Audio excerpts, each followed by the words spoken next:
To every college president, I say remove the encampments immediately, vanquish the radicals, and take back our campuses for all of the normal students. I say, where did these people come from? And they do come from other countries, and they are paid. The police came in exactly 2 hours. Everything was over.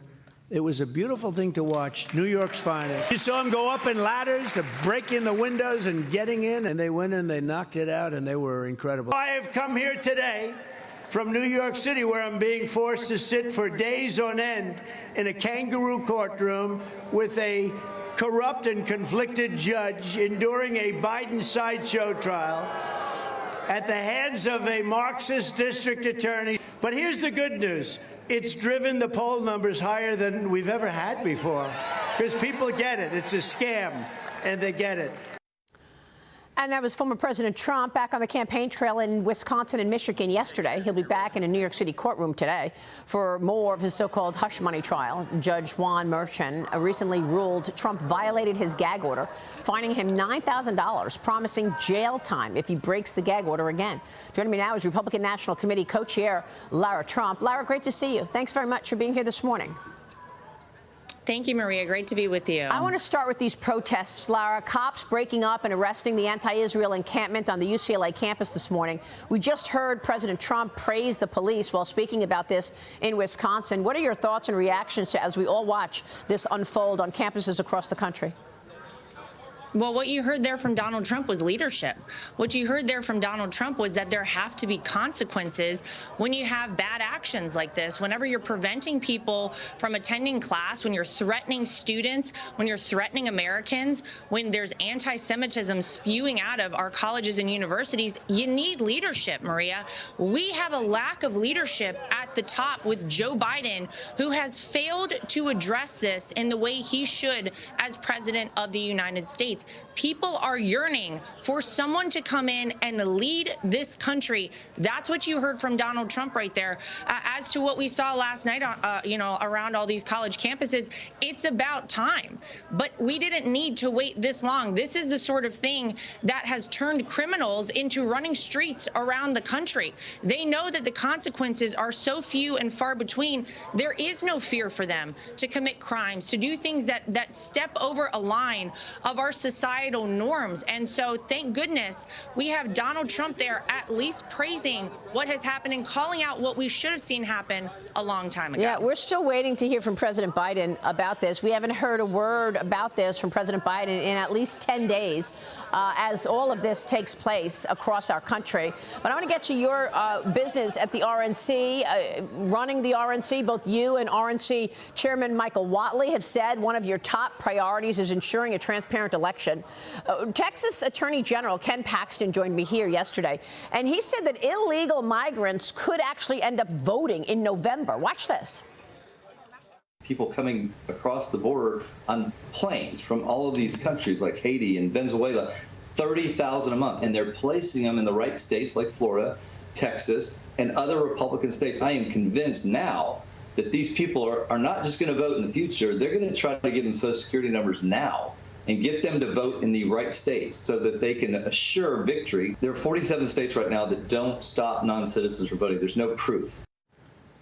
So, Lara, the AG there is saying that when people come over the border or if they're being flown in by Joe Biden and company, they're being given voting forms and they're being given Social Security numbers. What are you doing at the RNC to ensure a transparent election, Lara?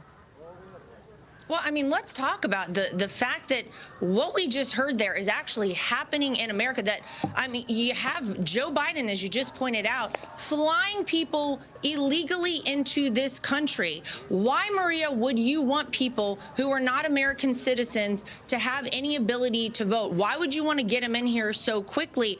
Why would you want no voter ID in states across this country? There's only one answer to this question. It's because you know you can't actually win an election on the Democrat side of the aisle. They have nothing to show for it. So this is, as you pointed out, our #1 focus at the RNC. We are focused more on election integrity than anything else, because nothing else ultimately matters. If we do not have secure and transparent elections, we are not the same country we always thought we were. We have 81 lawsuits out right now in 24 states around this country. We are focusing on specific issues like this to ensure that only American citizens are voting in these elections. We just won a big lawsuit in Pennsylvania about 2 weeks ago. The Democrats, in an effort, of course, to make it easier to cheat, wanted to take dating off of mail-in balloting. We sued them, we won, and now we can apply that precedent across the country. Every single day, we have an entire team at the RNC focused solely on this issue. And whether it's in Florida, Texas, Michigan, Pennsylvania, Wisconsin, we are watching every single thing. Not to mention, we want 100,000 people as our election integrity team as we head into this election season. That's what Chairman Michael Whatley and I have talked about from the RNC. ProtectTheVote.com. If anyone wants to come volunteer, if you want to be a poll watcher, a poll worker who can be trained to actually work in these polling locations, come join us, because, Maria, we can leave nothing to chance. We have to face this very differently than we ever have before, because we know what the other side is capable of doing. Well, one of the issues last time around was the fact that some states closed down and said, oh, we'll finish counting tomorrow. Do you have a vision in terms of how this election in November is going to play out? Is this going to be election day or election week or what? Well, unfortunately, right now we know we have an election season. Early voting starts in September for most states. And so it's not just one single day of voting, which I know is ideal. And we can get back to a day where we have one day, we have paper ballots and we have voter ID everywhere. But we need to get through this election and we need to play the hand that we are dealt. And so right now we do have a bit of an election season. But what you're talking about is exactly why we plan on having attorneys in all of these major polling locations across the country. Because, Maria, we can't wait to litigate something weeks after it has happened. We need to strike at a moment's notice. Yeah. We want people there on the ready to hit things and hit the ground running when they happen, so that we are never seeing 2020 happen ever again. Well, we know that President Trump is basically spending all his time in a courtroom. How is the president's New York trial impacting the campaign? Do you feel he's got enough time to meet with the donors that you're trying to attract? Is he able to spend time with campaign staff? How are you balancing that? Because he's all day in a courtroom. Yeah, I mean, it's insane. And obviously this is by design. No one is disillusioned by any of this. We know exactly what this is. The goal, of course, is to keep Donald Trump trapped in a courtroom in Manhattan and unable to get out on the campaign trail. Yet you saw yesterday he made 2 campaign stops, Wisconsin and Michigan. You just talked about it at the top of this interview.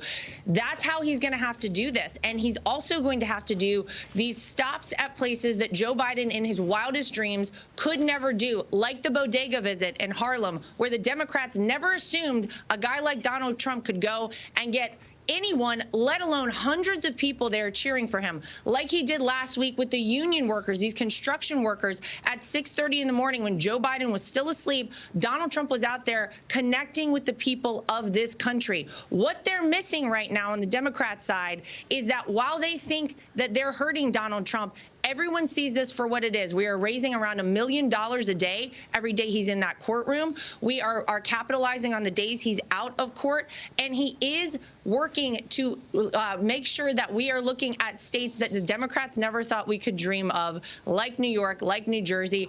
Wait for more of this, Maria, because I think it drives him crazy on the other side, and Donald Trump is masterful at it. All right. And the campaign and legal battles, how is it affecting the family? Well, I mean, sadly, Maria, none of us are surprised by any of this. We've sort of gotten used to this stuff. And, you know, I think it's incredible to see the stamina and strength of my father-in-law. This is a man who I believe was made for such a time as this. I don't think anyone else could withstand this. We're here by his side every step of the way. My husband, Eric, has been in court with him. And we're doing everything we can to support him, support this campaign, and ensure victory in November. All right, Lara, we'll be watching your work for sure. Thanks so much for being here this morning. Thank you. All right, Lara Trump joining us today. Stay with us. We'll be right back.